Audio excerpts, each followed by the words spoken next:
అస్సలాము అలైకుం వరహమతుల్లాహి వబరకాతుహు. అవుజు బిల్లాహి మినష్ షైతానిర్ రజీం. బిస్మిల్లాహిర్ రహమానిర్ రహీం. శాపగ్రస్తుడైన సైతాన్ బారి నుంచి సృష్టికర్త అయిన అల్లాహ్ యొక్క రక్షణని, అల్లాహ్ యొక్క సహాయాన్ని, రక్షణ వేడుకుంటూ ఉన్నాను. ఆమీన్. అల్లాహ్ ప్రవక్త ముహమ్మద్ సల్లల్లాహు అలైహి వసల్లం గారి పైన శాంతి సేకలు కురిపించడం వల్ల ఆమీన్. తహజ్జుద్ నమాజ్ గురించి కొన్ని విషయాలు. మీ హృదయంలో తహజ్జుద్ నమాజ్ చేయాలనేటటువంటి ఉద్దేశాన్ని సంకల్పించుకోవాలి. దాని తర్వాత ఎన్ని రకాతులు నమాజు చేయాలో నిర్ణయించుకోవాలి. దాని తర్వాత ఈ ప్రార్థనను 2 రకాతులుగా కానీ, 4 రకాతులు కానీ, 6 రకాతులు కానీ, 8 రకాతులు కానీ, ఇలా జతలుగా కూడా చేసుకోవచ్చు. అదేవిధంగా సూరే అల్ ఫాతిహా సూరాతో మరి ప్రారంభించాలి. మీరు సాధారణంగా ఎలాగైతే ఇతర నమాజుల్లో ప్రార్థనలో చేస్తారో అలానే ఈ యొక్క సూరాతోటే ప్రార్థించాలి. సజ్దాలోకి కాకుండా రుకులోకి వెళ్ళి మళ్ళీ మరో రకాతులో కూడా చేసినట్లు 2 రకాతులు పూర్తి చేసిన తర్వాత అల్లాహుమ్మ సల్లి అలా ముహమ్మదిన్ వా అలా అలీ ముహమ్మదిన్ మొదలైన వాటితో సహా తషహుద్ చేయాలి. మీ రోజువారీ సాధారణ ప్రార్థనలాగా చేయాలి. తర్వాత అస్సలాము అలైకుం వరహమతుల్లాహి అని మొదలైన తస్లీం చేయాలి.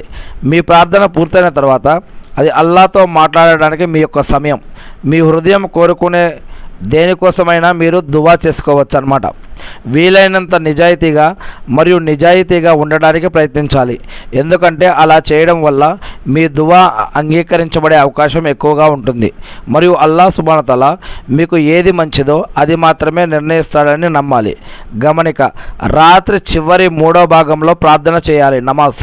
కాబట్టి నేను చెప్పేది ఏంటంటే అజాన్కు 20-30 నిమిషాల ముందు మేల్కొని, అంటే ఇది తహజ్జుద్ నమాజ్ కంటే ఒక 20 నిమిషాలు 30 నిమిషాలు ముందు కానీ, ఒక గంట ముందు కానీ లేచి తహజ్జుద్ నమాజ్ అనేది చేసుకోవడం మంచిది.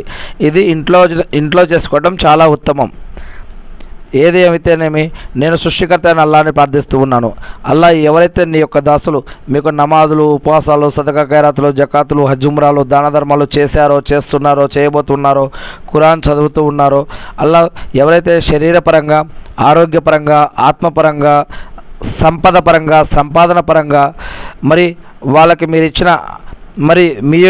అనుగ్రహించిన వాటి పరంగా ఎవరెవరైతే వేటినైతే ఎలా అయితే నీ మార్గంలో ఖర్చు పెడుతున్నారో వాటన్నిటిని మీరు స్వీకరించండి వల్ల, మా అందరి యొక్క పాపాలను క్షమించండి వల్ల, మా అందరికీ కూడా స్వర్గభాగ్యాన్ని ప్రసాదించండి వల్ల, ప్రవక్త ముహమ్మద్ సల్లల్లాహు అలైహి వసల్లం గారి పైన శాంతి సేకలు కురిపించండి వల్ల, మా అందరికీ జమాత్ తోటి మస్జిద్లో ఇమాం వెనుక నమాజ్ చదివే భాగ్యాన్ని ప్రసాదించండి.